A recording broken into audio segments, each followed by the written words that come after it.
শ্রদ্ধেয় দর্শকবৃন্দ, আমরা প্রতিদিনই হয়তো তুলসী গাছকে প্রণাম করি, প্রদীপ দেই, কিন্তু আমরা কি জানি যে এই তুলসী আসলে কে? তার জন্মই বা কীভাবে? কেন তিনি পৃথিবীতে অবতীর্ণ হলেন?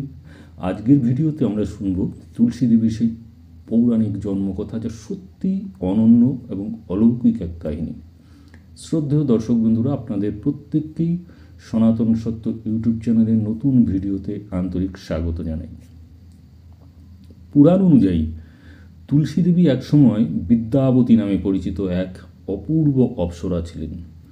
অন্যদিকে তিনি ছিলেন ভগবান নারায়ণের এক অনন্য ভক্ত। বিদ্যাবতীর সৌন্দর্য, তার ভক্তি সবই ছিল অতুলনীয়। কিন্তু একবার তিনি ভুলবশত অসুররাজ শঙ্খচূড়ের প্রতি আকৃষ্ট হয়ে পড়েন। শঙ্খচূড় ছিলেন অত্যন্ত বলবান এবং তার শক্তিতে স্বর্গ, মর্ত্য, পাতাল 3 লোক কেঁপে উঠত। এই ভুলের জন্য বিদ্যাবতীকে শাপ দিতে বাধ্য হন দেবাদিদেব মহাদেব। এই শাপ দিয়ে তিনি বলেন, হে বিদ্যাবতী, তুমি ভবিষ্যতে পৃথিবীতে জন্ম নেবে, সেখানে তুমি অসুর শঙ্খচূড়ের পত্নী হবে এবং তারপরে ভগবান বিষ্ণুর কৃপায় তোমার দেবী রূপ প্রকাশ পাবে। এইভাবে বিদ্যাবতীর নতুন জন্ম শুরু হয়। এরপর বিদ্যাবতী মর্তে ধর্মধ্বজের কন্যা তুলসী রূপে জন্মগ্রহণ করেন।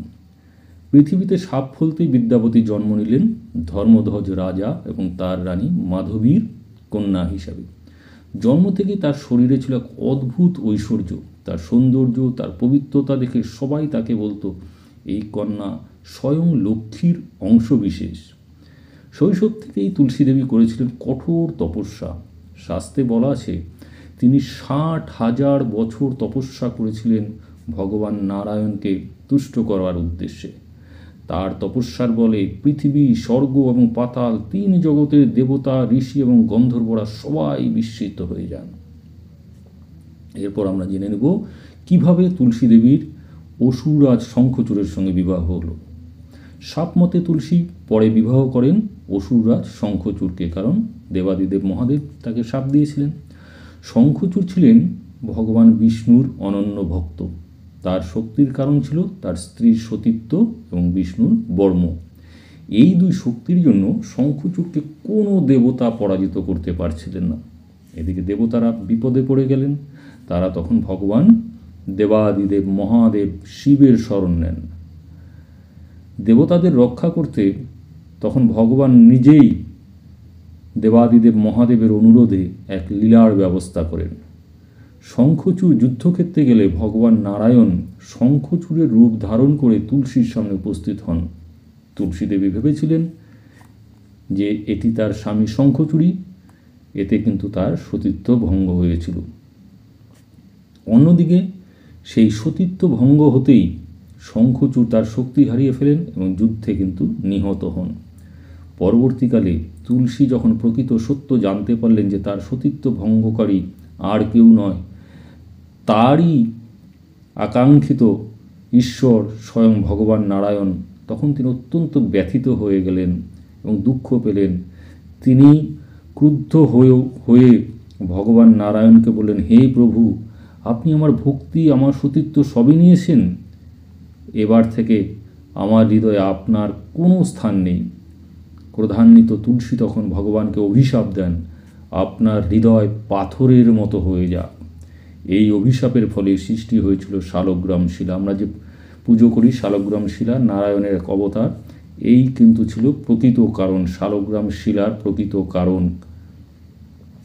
এরপর তুলসী দেবী রূপ এবং পৃথিবীতে কিভাবে তুলসী গাছ রূপে তিনি পূজিত হতে লাগলেন তার কাহিনী আপনাদের বলব।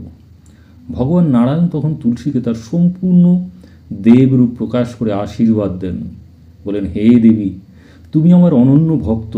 পৃথিবীতে আজ থেকে তোমার রূপ হবে এক পবিত্র গাছ।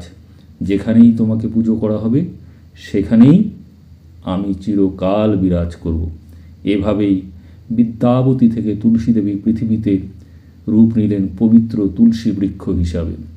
শাস্ত্রে বলা হয়েছে, তুলসী পত্র বিনা বিষ্ণু পূজা কখনোই সম্পূর্ণ হয় না। আর তুলসী ঘরে থাকলে অশুভ শক্তি দূরে থাকে। পাশাপাশি তুলসী হলো ভক্তি, পবিত্রতা এবং সুরক্ষার প্রতীক। তো বন্ধুরা, তুলসী দেবীর জন্মকথা কিন্তু শুধু একটি পৌরাণিক কাহিনী নয়, এটি একটি ভক্তি, সতীত্ব, ত্যাগ এবং আশীর্বাদ এক গভীর বার্তা, যার থেকে আমরাও অনুপ্রাণিত হতে পারি আমাদের বাস্তব জীবনে এবং আধ্যাত্মিক জীবনে। আপনি যদি প্রতিদিন তুলসীকে প্রণাম করেন, মনে রাখবেন আপনি ভগবান বিষ্ণুর সবচেয়ে প্রিয় ভক্ত তুলসী দেবীকে সশ্রদ্ধ প্রণাম করছেন, অর্থাৎ পরোক্ষভাবে ভগবান বিষ্ণুকেই আপনি শ্রদ্ধা জানাচ্ছেন। তো বন্ধুরা, এই ছিল আজকে তুলসী দেবীর জন্মবৃত্তান্ত। ভিডিওটি যদি আপনাদের ভালো লেগে থাকে তাহলে লাইক করুন, আপনার ফ্রেন্ডস সার্কেলে শেয়ার করুন এবং চ্যানেলটিকে সাবস্ক্রাইব করে অল নোটিফিকেশন বেলটি প্রেস করুন, যাতে এই ধরনের ভিডিও আমি আপলোড করা মাত্রই আপনার কাছে নোটিফিকেশন চলে যায়। তো ভালো থাকুন সবাই। জয় তুলসী দেবী মা, জয় বিষ্ণু।